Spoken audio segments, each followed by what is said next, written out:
Hello everyone, welcome back to Maths Teacher YouTube channel. Myself Babri Rajput. So in this video we are going to study about the electronic configuration.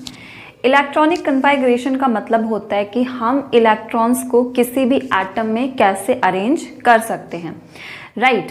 And जब मैं electronic configuration की बात करती हूँ तो आपको सिर्फ electron पे ही ध्यान देना है, उस एटम में नंबर ऑफ प्रोटॉन्स पे ध्यान नहीं देना है। As I already told you कि number of proton in any atom are always fixed, इसीलिए नंबर ऑफ प्रोटॉन को हमने रिप्रेजेंट किया था एज एटॉमिक नंबर। लेकिन नंबर ऑफ इलेक्ट्रॉन्स तो चेंज हो सकते हैं ना, कोई भी एटम है वो नंबर ऑफ इलेक्ट्रॉन्स लूज कर सकता है, मतलब वो एक इलेक्ट्रॉन भी लूज कर सकता है, दो भी लूज कर सकता है, एंड सेकेंड एटम उसको एक्सेप्ट भी कर सकता है। तो इलेक्ट्रॉन का नंबर इज नॉट फिक्स्ड। अगर न्यूट्रल एटम की बात कर रहे हैं तो वहां तो फिक्स्ड है, बट यस चार्जेस का मूवमेंट हो सकता है। कौन से चार्जेस का मूवमेंट हो सकता है? सिर्फ इलेक्ट्रॉन का। ऑलवेज रिमेंबर, किसी भी एटम में अगर हम बोल रहे हैं कि चार्ज मूव कर रहा है, सो दैट मीन्स उसमें इलेक्ट्रॉन मूव कर रहा है, प्रोटॉन कभी मूव नहीं करता है, ठीक है। सो always remember this thing, right. So electronic configuration मतलब क्या है? Arrangement of electron in an atom. किसी भी एटम में इलेक्ट्रॉन्स को हम कैसे अरेंज करते हैं। तो this is the structure of an atom. मैंने ड्रॉ किया है जिसमें आपको रेड कलर से न्यूक्लियस दिख रहा है। अंदर न्यूक्लियस के अंदर क्या होता है आपको कमेंट करना है, न्यूक्लियस के अंदर क्या होता है, ठीक है। I am not going to tell now. फिर आपको ये जो न्यूक्लियस के बाद ये जो शेल दिख रही है ना, दिस वन, ये ब्लैक वाली शेल जो है, ये सबसे पहली शेल होती है। ध्यान देना, न्यूक्लियस के सबसे पास कौन सी शेल होगी?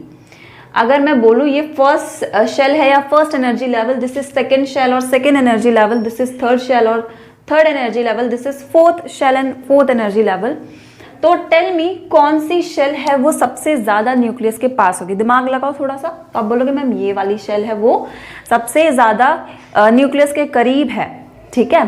सो हम इसको फर्स्ट एनर्जी लेवल बोल देते हैं, या इसको हम के शेल बोल देते हैं, के, ठीक है। फर्स्ट एनर्जी लेवल को हम के शेल भी बोलते हैं। केमिस्ट्री में हम ऐसे ज़्यादातर नहीं लिखते हैं फर्स्ट एनर्जी लेवल, हम के शेल्स वगैरह ज़्यादा डिनोट करते हैं। फिर सेकेंड जो आपकी शेल है, सेकेंड एनर्जी लेवल, वो न्यूक्लियस से थोड़ा दूर है, तो इसको हम बोलते हैं के बाद क्या आता है? एल। के बाद कौन सा अल्फाबेट आता है? एल। तो एल शेल हो जाएगा ये। फिर ये जो थर्ड एनर्जी लेवल है, एल के बाद कौन सा अल्फाबेट आता है? एम। तो this is M shell, okay. And last that is a fourth energy level, और फोर्थ शेल को हम एन शेल बोलते हैं।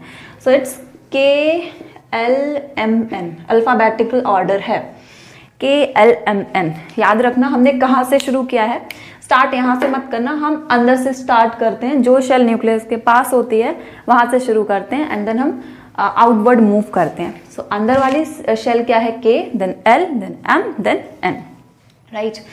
सो ये जो नंबर ऑफ इलेक्ट्रॉन्स होते हैं ना पर्टिकुलर शेल, ये मैंने बहुत बार बताया पहले भी, हमेशा फिक्स्ड होते हैं। मतलब के शेल में कितने इलेक्ट्रॉन्स आएंगे वो हमेशा फिक्स होंगे, एल में कितने आएंगे, एम एन कितने इलेक्ट्रॉन्स रहेंगे इन पर्टिकुलर शेल्स में, वो फिक्स्ड होते हैं, और इनकी एनर्जी होती है वो भी फिक्स्ड होती है, ठीक है। This I already told you, right. So हमारी जो के शेल होती है, जो सबसे अंदर वाली शेल जो न्यूक्लियस के जस्ट पास होती है, फर्स्ट एनर्जी लेवल जिसको बोलते हैं, उसके पास दो इलेक्ट्रॉन्स रखने की कैपेसिटी होती है, मतलब वो दो से ज्यादा इलेक्ट्रॉन्स को अपने पास नहीं रख सकता है, ठीक है। फिर हम आते हैं थोड़ा सा बाहर, दैट इज एल शेल। आपको ये दिख रहा है एल शेल, ठीक है। L shell is the second energy level. उसके पास 8 इलेक्ट्रॉन्स रखने की क्षमता होती है, कैपेसिटी होती है, उसमें 8 इलेक्ट्रॉन से ज्यादा नहीं हो सकते। ऑलवेज रिमेंबर 8 से कम हो सकते हैं। देखो 8 इलेक्ट्रॉन रखने की टेंडेंसी है, तो 8 से कम भी हो सकते हैं। जैसे एक रूम है, ठीक है, उसमें मान लो 8 सीट्स पड़ी हुई हैं, तो मान लो उसमें से सिर्फ 5 ही बंदे आए हैं, 5 ही लोग आए हैं, तो वहां पे सिर्फ 5 ही सीट्स कवर होंगी, 3 तो ब्लैंक रह जाएंगी ना, राइट।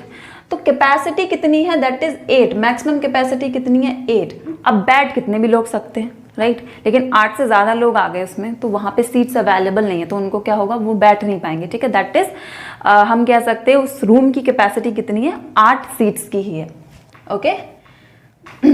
सो एल में हमारे मैक्सिमम इलेक्ट्रॉन 8 हो सकते हैं, मिनिमम 1 भी हो सकता है, नहीं भी हो सकते हैं, ठीक है। मैं एग्जांपल देके आपको समझाऊंगी अच्छे से। एंड आपकी जो third energy level M shell है उसमें 18 इलेक्ट्रॉन होते हैं मैक्सिमम, इससे कम भी हो सकते हैं लेकिन 18 से ज़्यादा कभी भी नहीं होंगे। एंड लास्ट जो शेल है एन शेल, जिसको हम फोर्थ एनर्जी लेवल बोलते हैं, उसमें मैक्सिमम इलेक्ट्रॉन आपके 32 हो सकते हैं, दैट इज 32 इलेक्ट्रॉन्स, ठीक है। 32 से कभी ज़्यादा नहीं होंगे एन शेल में इलेक्ट्रॉन, राइट। अब हम दूसरी चीज़ पढ़ते हैं, ध्यान से सुनना भी, अभी कुछ पढ़ो मत क्या लिखा है क्या नहीं, अभी सिर्फ सुन लो। ये जो न्यूक्लियस के सबसे पास शेल है उसको हमने क्या बोला, फर्स्ट एनर्जी लेवल या के शेल, जिसके पास 2 इलेक्ट्रॉन्स रखने की क्षमता या 2 इलेक्ट्रॉन्स वो ऑक्यूपाई कर सकता है, 2 से ज्यादा कभी नहीं हो सकते इलेक्ट्रॉन उसमें, ठीक है। और मैंने आपको ये भी बताया था कि पर्टिकुलर शेल्स की जो एनर्जी होती है वो हमेशा फिक्स्ड होती है, तो जितनी एनर्जी उस शेल की होगी उसमें प्रेजेंट इलेक्ट्रॉन्स की भी उतनी एनर्जी होगी। सिंपल सी चीज़ है, मान लो एक रूम है, ठीक है, उसका टेम्परेचर है मान लो 20 डिग्री, ठीक है। अब आप उस रूम में गए, ठीक है, तो आपका टेम्परेचर भी 20 डिग्री हो जाएगा, एक टाइम आएगा आपका टेम्परेचर भी 20 डिग्री हो जाएगा। तो सेम चीज़ है, रूम को मान लो शेल और आप जो जा रहे हो अपने आप को मान लो इलेक्ट्रॉन्स, ठीक है। तो अगर शेल की एनर्जी फिक्स्ड है तो भाई उसमें जो इलेक्ट्रॉन प्रेजेंट है उसकी एनर्जी भी फिक्स्ड होगी और उतनी होगी जितनी शेल की है, राइट। सो आई होप आपको समझ में आया होगा। तो ये मैंने पॉइंट पहले भी बताया था बट मैं अभी बता देती हूँ दोबारा से। जो शेल्स न्यूक्लियस के करीब होती हैं उनकी एनर्जी हमेशा कम होती है, और जो शेल्स न्यूक्लियस के बहुत दूर होती जाती उनकी एनर्जी ज़्यादा होती जाती है। तो आपको ये कमेंट करना है कि KLMN में से किस शेल की एनर्जी सबसे कम है और किसकी सबसे ज़्यादा है। थोड़ा सोचो, गलत कमेंट करो कोई प्रॉब्लम नहीं है, डू कमेंट, ओके, पार्टिसिपेट करना है। सो मैं बताती हूँ आपको, के शेल्स इन सबसे पास है न्यूक्लियस के तो उसकी एनर्जी सबसे कम होगी, एंड एन शेल्स से सबसे दूर है न्यूक्लियस के तो उसकी एनर्जी सबसे ज़्यादा होगी। I hope you understand this thing. Now यहाँ पे नोट लिखा हुआ है, शेल्स और energy level which are near to the nucleus have less energy, जैसा मैंने बताया आपको, and which while shells which are far from the nucleus have more energy, उनकी एनर्जी ज़्यादा होती है, ओके।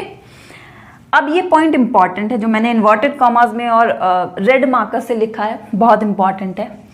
आउटरमोस्ट शेल और outermost shell electrons have maximum energy, this is very important. Outermost shell क्या होता है, जैसे मान लो ये न्यूक्लियस है, ये मैंने पहली शेल बनाई, ये दूसरी शेल, तो इस एटम के लिए आउटरमोस्ट शेल कौन सी होगी, ये आपकी के शेल है, ये आपकी कौन सी हो जाएगी, एल शेल। तो इसके लिए आउटरमोस्ट शेल क्या हो जाएगी, एल, ठीक है। आउटरमोस्ट मतलब सबसे बाहर वाली जो शेल, उसके बाद कोई शेल ही नहीं आ रही है, तो सबसे बाहर यही है, इसके बाद तो कुछ है ही नहीं ना, तो एल शेल हमारी आउटरमोस्ट हो जाएगी। So always remember, outermost shell की सबसे ज्यादा एनर्जी होती है। क्यों होती है, क्योंकि हमने अभी पढ़ा है कि जो शेल्स न्यूक्लियस के पास होती है उनकी एनर्जी कम होती है, वाइल जो शेल्स न्यूक्लियस के दूर होती है उनकी एनर्जी क्या होती है, ज्यादा होती है, राइट। आई होप आपको समझ में आएगा। अब मैं मान लो एक और शेल ड्रॉ कर देती हूँ, तो ये आपकी एम हो जाएगी। अब मुझे बताओ सबसे ज्यादा एनर्जी किसकी होगी, तो आप बोलोगे एम शेल की, और एम शेल क्या है, यहाँ पे आउटरमोस्ट शेल है। सो आउटरमोस्ट शेल का आपको मीनिंग समझ में आ गया होगा, सबसे बाहरी शेल हम आउटरमोस्ट शेल बोलते हैं। आउटरमोस्ट शेल की हमेशा एनर्जी ज्यादा होती है as compare to other shells, okay. Now this is also clear. Electronic configuration of elements, electronic configuration के बारे में पढ़ते हैं, डेफिनेशन पढ़ते हैं। The arrangement of electron in various shells और energy level of an atom is known as electronic configuration of element. Simple सी चीज है कि कौन से शेल में कितने इलेक्ट्रॉन्स आने हैं, के में 2 आएंगे, एल में 8, एम में 18, एन में 32, ठीक है। तो इन इलेक्ट्रॉन्स का अरेंजमेंट किसी भी एटम में, उसको हम बोलते हैं electronic configuration of that particular element. I hope आपको मीनिंग समझ में आया होगा। Now electrons are first filled in K shell and then so on. ध्यान रखना हमेशा फिलिंग कैसे करनी है, ऐसा नहीं आप यहाँ से शुरू कर रहे हो एन से, नहीं, आपको शुरुआत के से करनी है, क्योंकि के सबसे पहली शेल है, इसको बोल रहे हैं ना फर्स्ट एनर्जी लेवल या फर्स्ट शेल। तो आपको फिलिंग इलेक्ट्रॉन की कहाँ से करनी है, आपको करनी है शुरुआत कहाँ से, के शेल से करनी है, ठीक है। पहले आपको 2 इलेक्ट्रॉन्स भरने हैं, फिर आप 8 भरोगे, फिर 18, फिर 32, ऐसे करके चलोगे। ऐसा नहीं करोगे कि पहले एल भर दिया, फिर के भर दिया, फिर एम, फिर एन, नहीं। आपको सीक्वेंस याद रखना है, first energy level, then second energy level, then third, then fourth, KLMN, and you have to remember किसमें कितने इलेक्ट्रॉन्स आएंगे। इससे 1 मार्क का क्वेश्चन अपने आप बन जाता है, ठीक है।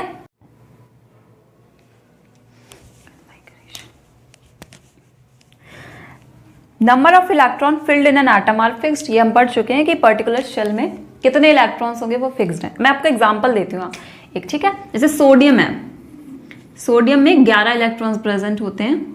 सो इसका अगर हमसे पूछा जाए इलेक्ट्रॉनिक कन्फिगरेशन करो तो आप लिखोगे कैसे, KLMN, ठीक है। मतलब इसमें कितने इलेक्ट्रॉन्स भरे जाएंगे, देखो 11 इलेक्ट्रॉन्स हैं, ध्यान से भरने। सबसे पहले आपको K शेल भरनी है। K में मैक्सिमम कितने इलेक्ट्रॉन आ सकते हैं, 2, तो आप 2 इलेक्ट्रॉन यहाँ भरोगे। फिर इसमें कितने इलेक्ट्रॉन बचे, 9 बच रहे हैं अभी भी, ठीक है। 9 को हमें फिल करना है प्रॉपरली। तो L में कितने भरोगे, 8 भर सकते हैं, लेकिन हमारे पास है कितने इलेक्ट्रॉन, 9, तो हम सिर्फ 8 ही भरेंगे इसमें, क्योंकि 8 से ज्यादा कैपेसिटी नहीं है इसकी, ठीक है। नेक्स्ट इज M में कितने आ सकते हैं, 18, लेकिन हमारे पास इतने इलेक्ट्रॉन्स तो भरने के लिए है नहीं। कितना इलेक्ट्रॉन बचा, सिर्फ 1, ठीक है। 2, 8 कितने हो गए, 10, और लेकिन है कितने इलेक्ट्रॉन, 11, तो 1 बच रहा है, दैट इज 1। सो इस तरीके से हम करते हैं। आपको मैं एक पूरी टेबल बना के दूंगी, क्योंकि ये क्वेश्चन पूछे जाते हैं। आपको एक एटम दे दिया जाएगा एंड आपको पता होना चाहिए उसमें कितने इलेक्ट्रॉन्स प्रेजेंट हैं, ओके। उस हिसाब से आपको उसकी इलेक्ट्रॉनिक कन्फिगरेशन करनी होती है, okay. To write the electronic configuration of any atom we need 2 things, हमें 2 चीज़ों की ज़रूरत होती है। कौन कौन सी चीज़ें हैं, number of electron present in atom of element, मतलब उसमें कितने इलेक्ट्रॉन प्रेजेंट आपको पता होने चाहिए, and number of electron that can be accommodated in a particular shells. एक तो आपको ये पता होना चाहिए उसमें इलेक्ट्रॉन्स कितने हैं, और दूसरा एक शेल में कितने मैक्सिमम इलेक्ट्रॉन्स आ सकते हैं। जैसे K शेल में कितने आएंगे, 2, 3 नहीं भर के आने, ठीक है, 2 ही भर सकते हैं, 2 से ज्यादा कभी नहीं आएंगे। L में कितने हो सकते हैं, 8 मैक्सिमम। M में कितने इलेक्ट्रॉन हो सकते हैं, 18, एंड N में आपके 32 इलेक्ट्रॉन्स हो सकते हैं। So if you know these 2 points, आपको 2 चीजें पता है किसी भी एटम के बारे में, तो उस एटम की आप इलेक्ट्रॉनिक कन्फिगरेशन बहुत ही अच्छे तरीके से कर सकते हो। और यहां से क्वेश्चन बनता है, स्किप नहीं कर सकते हैं इसको। रूल्स और फॉर्मूला हम बताएं क्या होते हैं, तो इंपॉर्टेंट है रूल नंबर 1। 3 रूल हैं आपके, जिसमें से पहला रूल मैंने लिख दिया, maximum number of electrons that can be accommodated in a particular shell is given by. अब आपके दिमाग में ये चीज आनी चाहिए कि K शेल में 2 इलेक्ट्रॉन्स ही क्यों हैं, आपके L शेल में 8 इलेक्ट्रॉन ही क्यों हैं, सो ऑन। इलेक्ट्रॉन्स इस तरीके से ही क्यों हैं, तो उसके लिए कुछ साइंटिस्ट ने एक फॉर्मूला दिया था कि भाई आपको ये फॉर्मूला लगाना है। आपको देखो अगर नहीं याद रह रहा है ना कितने किसमें आएंगे, तो अगर आपको ये फॉर्मूला तो याद रहना है। ऐसा नहीं कि आप सब कुछ छोड़ के चले जाओ, फॉर्मूला तो फिर आपको याद आना चाहिए, राइट। ये फॉर्मूला आना चाहिए, और इस फॉर्मूले से आप किस शेल में कितने इलेक्ट्रॉन्स होंगे उसको कैलकुलेट कर सकते हो। फॉर्मूला इज 2n², मतलब क्या है, कितने नंबर ऑफ इलेक्ट्रॉन्स, ये क्या रिप्रेजेंट करता है, number of electrons in shell. एक शेल में कितने इलेक्ट्रॉन आ सकते हैं उसको आप 2n² से कैलकुलेट कर सकते हो, जहाँ पे 2 एक न्यूमेरिकल वैल्यू है, n मतलब है एनर्जी लेवल और शेल, ठीक है। n मतलब एनर्जी लेवल और शेल। फॉर एग्जाम्पल जैसे मैं K शेल की बात करती हूँ, तो K शेल में क्या है, वो कौन सा एनर्जी लेवल होता है, हम K शेल को बोलते हैं फर्स्ट एनर्जी लेवल। तो n की वैल्यू यहाँ पे 1 हो जाएगी, राइट, n की वैल्यू 1 हो जाएगी। तो अगर आप क्या करोगे, इसमें 1 रखोगे, देखो मैं यहाँ सॉल्व करके बताती हूँ, n की जगह 1 रखोगे, 1 का स्क्वायर कितना होता है, 1, तो इट विल बी 2, ठीक है। तो K शेल में आपके कितने इलेक्ट्रॉन्स हो गए, नंबर ऑफ इलेक्ट्रॉन्स 2 इलेक्ट्रॉन्स। समझ में आया होगा आपको, 2n² फॉर्मूला लगाएंगे जहाँ n किसका रिप्रेजेंटेशन है, आपका एनर्जी लेवल और शेल। तो आपकी K क्या है, फर्स्ट एनर्जी लेवल है, तो n की वैल्यू 1 हो जाएगी। तो वहां पे आपको maximum number of electron in K shell कितने मिल जाएंगे, 2 इलेक्ट्रॉन। 2 से ज्यादा कभी भी K शेल आपकी ऑक्यूपाई नहीं करेगी इलेक्ट्रॉन, ठीक है। वैसे ही अगर हम बात करते हैं second, that is for L shell आपकी कौन सी है, सेकेंड एनर्जी लेवल। तो यहाँ पे n कितना हो जाएगा, 2। अब देखो 2n² है, ध्यान रखना 2n नहीं है, n का स्क्वायर है, तो यहाँ पे हम 2 लिखेंगे। 2 का स्क्वायर कितना होता है, 4, दैट इज 8 हो जाएगा, ये हो गया ना 8। So maximum number of electron in L shell is 8 electron, जो कि हमने यहाँ पे लिखा था, okay. Now the third is for the, बाकी आप खुद करो वीडियो पॉज करके, for the M shell n कितना हो जाएगा, n is that is third energy level. n कौन सा एनर्जी लेवल है, थर्ड एनर्जी लेवल, तो n is 3। Maximum number of electron कितने हो जाएंगे इसमें, देखते हैं कैलकुलेट करके। 3 रखोगे, 3 का स्क्वायर होता है 9, और 9 2 जा होता है 18। So maximum number of electron in case of M shell are 18 electron. Last is N shell. N shell आपका कौन सा है, 4th एनर्जी लेवल, तो 4th एनर्जी लेवल है, यहाँ पे हम 4 रखेंगे एंड 4 जो आपका 16 होता है, 16 2 जो 32। देखिए आ गया ना, हमने जैसे लिखे थे पहले इलेक्ट्रॉन वैसे ही आ गए हैं। This formula is very important, ये फॉर्मूला भी पूछ लिया जाता है। बताओ नंबर ऑफ इलेक्ट्रॉन किसी शेल में कितने होंगे, उसको कैलकुलेट करने का क्या फॉर्मूला होता है, दैट इज 2n²। एन ध्यान में रखना, एन नंबर ऑफ इलेक्ट्रॉन नहीं है, नंबर ऑफ इलेक्ट्रॉन तो हम कैलकुलेट कर रहे हैं ना। एन क्या आपका एनर्जी लेवल और शेल, KLMN सीक्वेंस है, एक first energy level, second energy level, third energy level and 4th energy level. उस हिसाब से आपको एन की वैल्यू रखनी है एंड आपको नंबर ऑफ इलेक्ट्रॉन या मैक्सिमम नंबर ऑफ इलेक्ट्रॉन एक एनर्जी लेवल या शेल में कितने होते हैं वो मिल जाएंगे, right. So this was the rule number 1। Rule number 2 and 3 इसके बाद पढ़ते हैं, so note it down. So point number 2 is the outermost shell of an atom cannot accommodate more than 8 electrons even if it has capacity to accommodate more electron. What this point means, ये आपका थोड़ा सा higher classes का point है, आप जब 11th-12th में पहुंचोगे तब आप अच्छे से पढ़ोगे कि शेल्स के अंदर सब शेल्स पाए जाते हैं एंड उस थ्योरी के अकॉर्डिंग किसी भी आउटर मोस्ट शेल में 8 से ज़्यादा इलेक्ट्रॉन नहीं हो सकते। आप बोलोगे मैम अभी तो हमने पढ़ा है कि हम 18 इलेक्ट्रॉन्स भी कर सकते हैं, 32 इलेक्ट्रॉन्स भी, तो वो भी सही बात है, लेकिन इसके अंदर एक और कंसेप्ट होता है, ठीक है। तो आप इस पॉइंट को देखो, ये तो आपको अभी ऐसे ही पढ़ना है, इसमें कोई छेड़खानी नहीं, आपको ऐसे ही पढ़ना है। बट अगर ये पॉइंट आपको कंफ्यूजिंग लग रहा है सेकेंड पॉइंट, तो ये आप स्किप कर सकते हो, आपके सिलेबस का नहीं है ये पॉइंट। चाहो तो आप याद भी कर सकते हो, ठीक है, बट ये थोड़ा सा डिटेल में आप पढ़ोगे, मैं भी आपको हिंट भी नहीं दे सकती क्योंकि अलग ही कंसेप्ट है, पूरा ही आपको पढ़ना पड़ेगा, right. So third point is electron in an atom do not occupy new shell unless all inner shells are completely filled with electron. As I already told you, filling of electron always takes from the K shell, then L, then M and then N shell, ठीक है, जिसमें K में हमारे maximum electrons 2 होते हैं, right. K में हमारे कितने होते हैं, 2 इलेक्ट्रॉन्स, एंड L में हमारे 8 इलेक्ट्रॉन्स हो सकते हैं, N में 18 इलेक्ट्रॉन्स हो सकते हैं and 32 electrons in N shell, ठीक है। So this is very important कि आपको सीक्वेंस याद रखना है। सबसे पहले K में भरना आपको, फिर आप जाओगे L में, फिर M में एंड देन N में, राइट। अब यहाँ पे मैंने आपके लिए कुछ एलिमेंट्स लिख रखे हैं with their sequential atomic number, ठीक है। These are again very important, electronic configuration पूछ ली जाती है, पक्का क्वेश्चन होता है इलेक्ट्रॉनिक कन्फिगरेशन से, सो इसको आप स्किप मत करना, ठीक है। एंड डू रीड देम, पढ़ो बार बार, एक बार में नहीं आएगा तो कोई बात नहीं, उसको पेस्ट कर लो पेपर पे लिख करके इन सबको वॉल के सामने, तो रोज आपकी नजरें पड़ेंगी तो आपको कुछ तो याद होगा, ठीक है।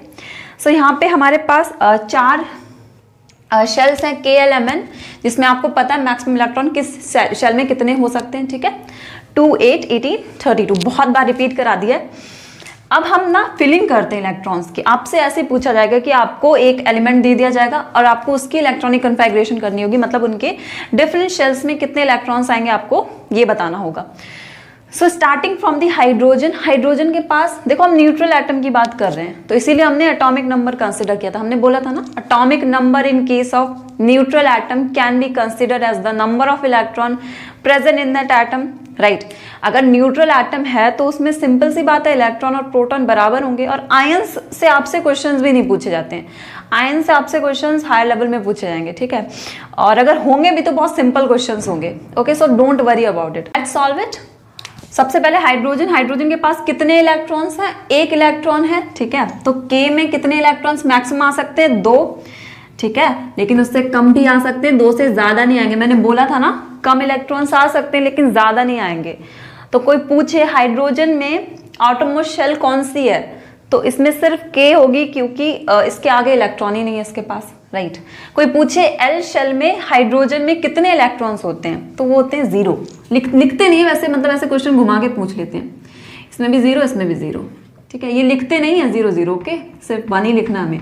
बट अगर आपसे थोड़ा सा घुमा के क्वेश्चन पूछ लिया तो आपको डरना नहीं है, आपको सॉल्व करके आना।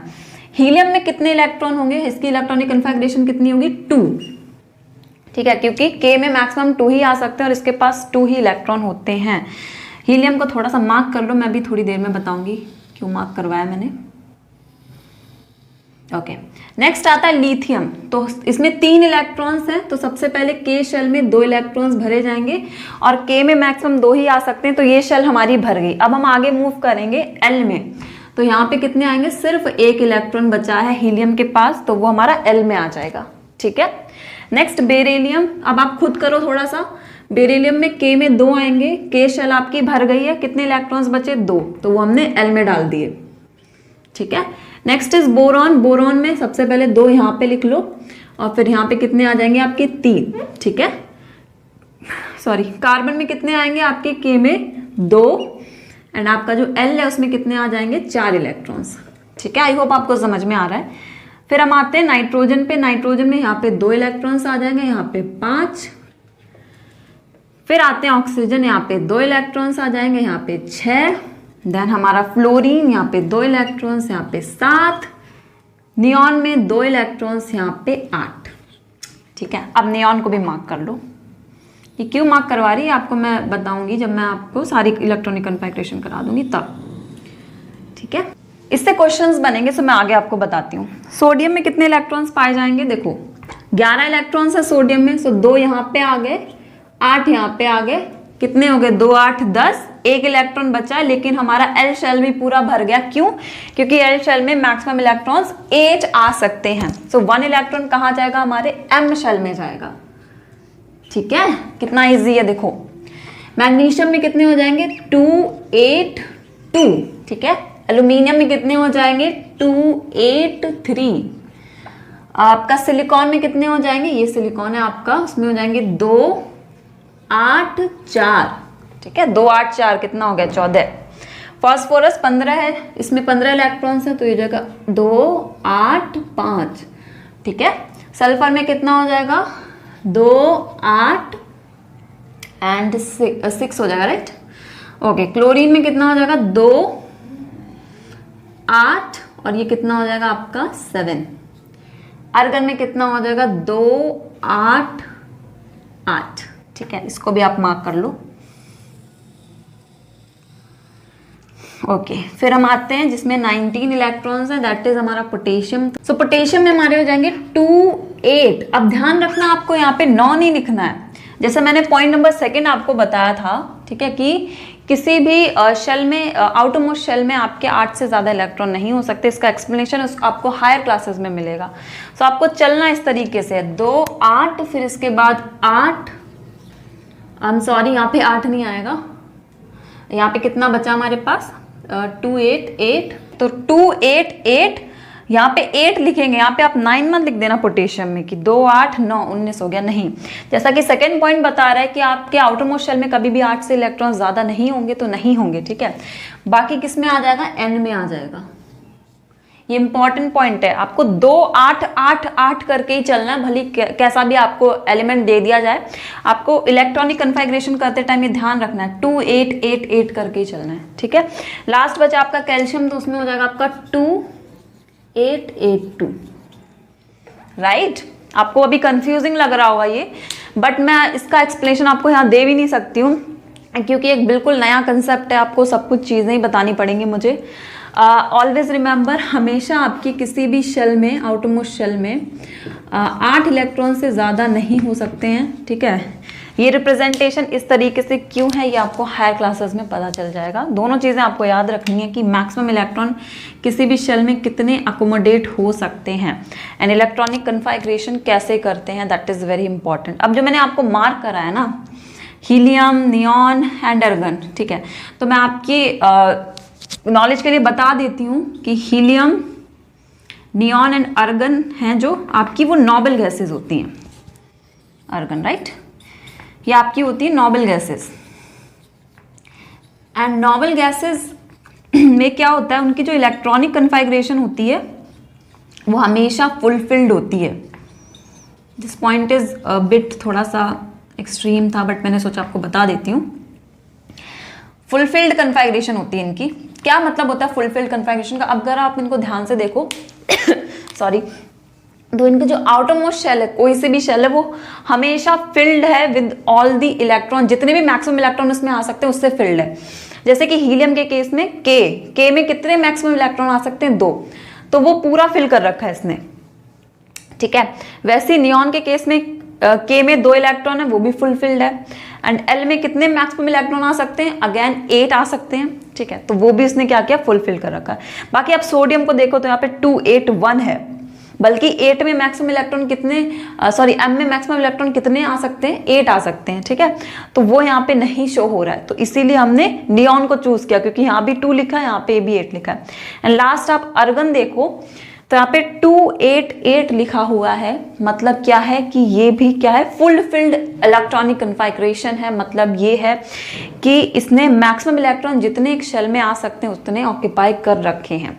सो अगर आपसे पूछे कोई कि ऐसे कौन से एलिमेंट हैं जो फुलफिल्ड कन्फिगरेशन शो करते हैं, तो आपको नाम दे देना हीलियम, नियॉन एंड अर्गन, क्योंकि जितने मैक्सिमम इलेक्ट्रॉन्स आ सकते हैं किसी भी शेल में वो सारे इलेक्ट्रॉन्स इनकी शेल्स में प्रेजेंट होते हैं। एंड नोबल गैसेस और भी होती हैं, अर्गन के बाद क्रिप्टन आता है आपका, जेनॉन आ जाता है, Renan is a radio active, तो उसको हम ज़्यादा काउंट नहीं करते हैं। तो जितनी भी नोबल गैसेस आपकी होती हैं उन सबकी इलेक्ट्रॉनिक कन्फिगरेशन हमेशा फुलफिल्ड ही होती है, ठीक है। एंड ये पॉइंट में कंफ्यूज मत होना, मैक्सिमम इलेक्ट्रॉन्स एंड यहाँ पे हमने क्यों कर दिया, अलग चीज़ें हैं दोनों, ठीक है। अलग चीज़ें जो कि आपको हायर क्लासेस में समझ में आएंगी। Fine, so note it down और हम 1-2 क्वेश्चन कर लेते हैं। So let's solve some questions related to the topic. So question number 1 we have is write the electronic configuration of element x। आपको एक एलिमेंट x दे रखा है और उसका आपको इलेक्ट्रॉनिक कन्फिगरेशन बताना है। सो उसके लिए आपको नंबर ऑफ इलेक्ट्रॉन्स पता होने चाहिए। उन्होंने एटॉमिक नंबर दे रखा है, दैट इज 12। सो इसके एटॉमिक नंबर कितना है इसका, which is 12। And we know atomic number ही क्या होता है हमारा, नंबर ऑफ इलेक्ट्रॉन्स के बराबर होता है, कब, एक न्यूट्रल एटम में, तो वो भी 12 हो जाएंगे, ठीक है। सो हम लिखेंगे यहाँ पे, आपको प्रॉपरली लिखना है, प्रॉपरली नहीं लिखोगे तो आपके मार्क्स कटेंगे। So electronic configuration of element x dash करके, ठीक है, आपको लिखना है KLM, ठीक है। इतनी शेल्स में भर पाएंगे इलेक्ट्रॉन्स। सो K में आपके 2 आएंगे, L में आपका आएगा 8 ही आ सकते हैं, ठीक है। M में आपके 2 आएंगे। सो this is the electronic configuration for the element x। And अगर ये पूछते कि भाई आपका एलिमेंट x क्या है, तो आपको पता होना चाहिए आपका एलिमेंट x क्या है, मैग्नीशियम। मैग्नीशियम का एटॉमिक नंबर होता है 12, ठीक है। सो किसकी कन्फिगरेशन हमने लिखी है, मैग्नीशियम की। सो नोट डाउन, मैं इसको रब कर देती हूँ, आपने नोट डाउन कर लिया होगा। Now question number 2 is write the distribution of electrons in carbon atom. तो देखो आपको कार्बन एटम में इलेक्ट्रॉन, देखो दोनों क्वेश्चंस मैंने क्यों लिए हैं अलग अलग, यहाँ पे लिखा है इलेक्ट्रॉनिक कन्फिगरेशन और यहाँ पे लिखा है डिस्ट्रीब्यूशन ऑफ इलेक्ट्रॉन। तो आपको कंफ्यूज नहीं होना है कि अगर डिस्ट्रीब्यूशन ऑफ इलेक्ट्रॉन लिखे आ जाए तो मतलब वही है कि they are asking for the electronic configuration, right. So carbon atom में पूछ रहे हैं, तो सबसे पहले आपको कार्बन एटम का क्या पता होना चाहिए, एटॉमिक नंबर पता होना चाहिए ना। तो आप लिखोगे atomic number of carbon atom कितना होता है, 6। फिर आप लिखोगे number of electron in carbon atom कितने होते हैं, वो भी 6, ठीक है। सो फिर आप लिखोगे electronic configuration of carbon atom, dash करके आपको लिखना है, क्या लिखोगे, KLMN, ठीक है। और इसमें MN तो आएंगे ही नहीं, KL ही आएगा, 6 है ना, तो यहाँ पे 2 आ जाएगा और यहाँ पे कितना आ जाएगा, बचे कितने, 4, तो 2,4, ठीक है। सो दिस इज दी, ये आपके NCERT के क्वेश्चन से इंपॉर्टेंट है, electronic configuration of carbon atom. Now sodium atom का उन्होंने पूछा है, तो मैं यहाँ पे सिर्फ रब करूंगी, आपको पूरा लिखना पड़ेगा।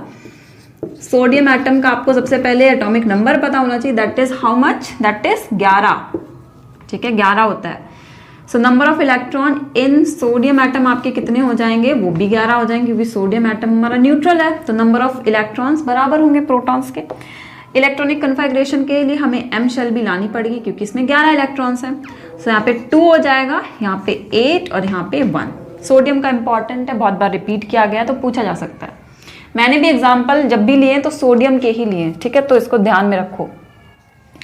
नेक्स्ट इज हमें बताना, ये इंपॉर्टेंट है, पॉजिटिवली चार्ज्ड सोडियम आयन। आपको ये बताना है कि पॉजिटिवली चार्ज्ड सोडियम आयन का इलेक्ट्रॉनिक कन्फिगरेशन कैसे होगा।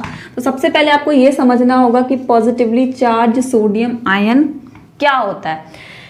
मतलब ये है कि सोडियम आयन उस पर एक पॉजिटिव चार्ज है, प्लस, ठीक है। एंड मैंने आपको बताया था कि प्लस का मतलब गेन नहीं होता है, मैंने इसको पूरा एक्सप्लेन किया था, मैं दोबारा एक्सप्लेन नहीं कर रही हूँ कैसे क्या होता है।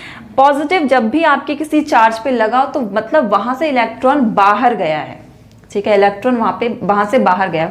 चलो मैं दोबारा बता देती हूँ आपको। जैसे सोडियम में इलेक्ट्रॉन्स कितने होंगे हमारे, अगर हम सिर्फ सोडियम एटम की बात करें, चार्ज की नहीं, तो इसमें 11 होंगे। एंड प्रोटॉन भी कितने होंगे हमारे, वो भी 11 ही होंगे, ठीक है, न्यूट्रल एटम में। लेकिन अगर मान लो सोडियम से, मैंने क्या बोला था, कभी भी चार्ज का मूवमेंट हो रहा है तो वो कौन सा चार्ज होगा, दैट इज ओनली इलेक्ट्रॉन। कभी भी प्रोटॉन्स मूव नहीं करेंगे, only in an atom only the electrons move, ठीक है, मूव करते हैं सिर्फ इलेक्ट्रॉन्स। सो सोडियम प्लस आ गया, मतलब क्या, यहाँ पे एक इलेक्ट्रॉन कम हो गया। अब यहाँ पे कितने इलेक्ट्रॉन्स हो जाएंगे हमारे पास, 10। एंड प्रोटॉन तो सेम ही रहेंगे, कभी भी, ऑलवेज रिमेंबर इट्स लाइक अ मंत्र, कभी भी किसी भी एटम में प्रोटॉन चेंज नहीं होते हैं, नंबर ऑफ इलेक्ट्रॉन्स चेंज हो सकते हैं, ठीक है। सो देखो 10 इलेक्ट्रॉन है, 11 प्रोटॉन है, तो कौन सा चार्ज ज्यादा है, पॉजिटिव चार्ज ज्यादा ना, 11 बड़ा होता है 10 छोटा होता है, तो 11 बड़ा है सिंस, तो इस पे क्या होगा, एक पॉजिटिव। और कितना बड़ा है, यहाँ पे 10 है, यहाँ पे 11 है, तो एक चार्ज से बड़ा है, तो यहाँ पे +1 आ गया, ठीक है। आई होप आपको दोबारा समझ में आ गया होगा। So they are asking positively charge sodium ion, positively charge sodium ion मतलब ये है, ठीक है। क्या करना है, इलेक्ट्रॉनिक कन्फिगरेशन करनी है, ठीक है। सो मैं लिखती हूँ सबसे पहले एटॉमिक नंबर ऑफ, चलो मैं इतना रब कर देती हूँ यहाँ से, ठीक है, पूरा रब नहीं कर रही। एटॉमिक नंबर ऑफ क्या है हमारा, पॉजिटिवली चार्ज, देखो मैं शॉर्ट में लिखूंगी तो आपको नहीं लिखना है क्योंकि यहाँ पे स्पेस कम है। एंड अगर मैंने लॉन्ग लॉन्ग करके लिखना शुरू कर दिया तो आपके लिए प्रॉब्लम हो जाएगी, टाइम ज़्यादा लग जाएगा, ठीक है। तो कितना हो जाएगा, पॉजिटिवली चार्ज सोडियम आयन में कितने इलेक्ट्रॉन्स बचे बच्चे, 8, सॉरी 10, ठीक है, कितने बचे, 10 इलेक्ट्रॉन्स, राइट। ये इंपॉर्टेंट है क्योंकि हम इलेक्ट्रॉनिक कन्फिगरेशन कर रहे हैं और ट्रिक देने के लिए ये क्वेश्चन बना है।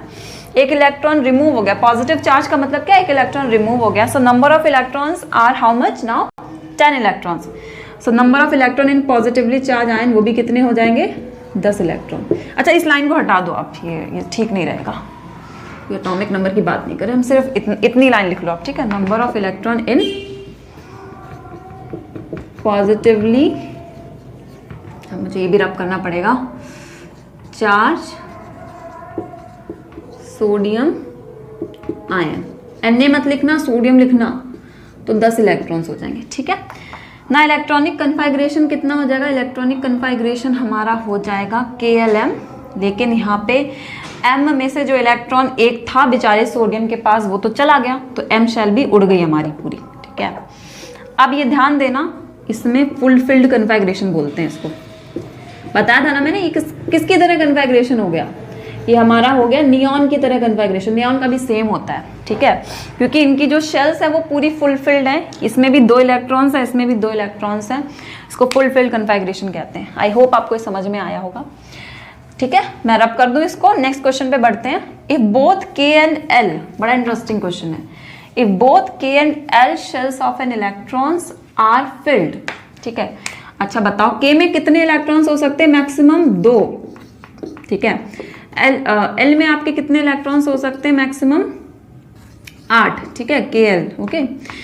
अगर दोनों शेल्स हैं वो फिल्ड हैं, what are the total number of electron in an atom, कितने इलेक्ट्रॉन्स हो जाएंगे, सिंपल सी चीज है, जोड़ दो दोनों को तो टोटल इलेक्ट्रॉन्स आपके हो जाएंगे 10 इलेक्ट्रॉन, ठीक है। और कौन सा एटम होगा ये आपका होगा नियॉन, या नियॉन होगा आपका ये नोबल गैस, जो नोबल गैस होती है, ठीक है। Next question is name 3 elements which has outermost shell fulfilled. तो एक आपका हो जाएगा हीलियम, अगर आप इसके इलेक्ट्रॉनिक कन्फिगरेशन पूछोगे तो 2 होती है। नेक्स्ट आपका अभी मैंने किया है नियॉन, जिसकी इलेक्ट्रॉनिक कन्फिगरेशन 2,8 होती है, and last is organ, that is 2,8,8। ठीक है, ये हमारी नोबल गैसेस होती है जिनकी हमेशा आउटरमोस्ट शेल क्या होगी, फिल्ड होगी, और किसी भी एटम की outermost shell in its neutral state, उसके न्यूट्रल स्टेट में तो कभी नहीं पूरी होगी। ठीक है, तो इलेक्ट्रॉनिक कन्फिगरेशन के बारे में इतना ही था, जितना क्वेश्चंस बन सकते थे मैंने करा दिए।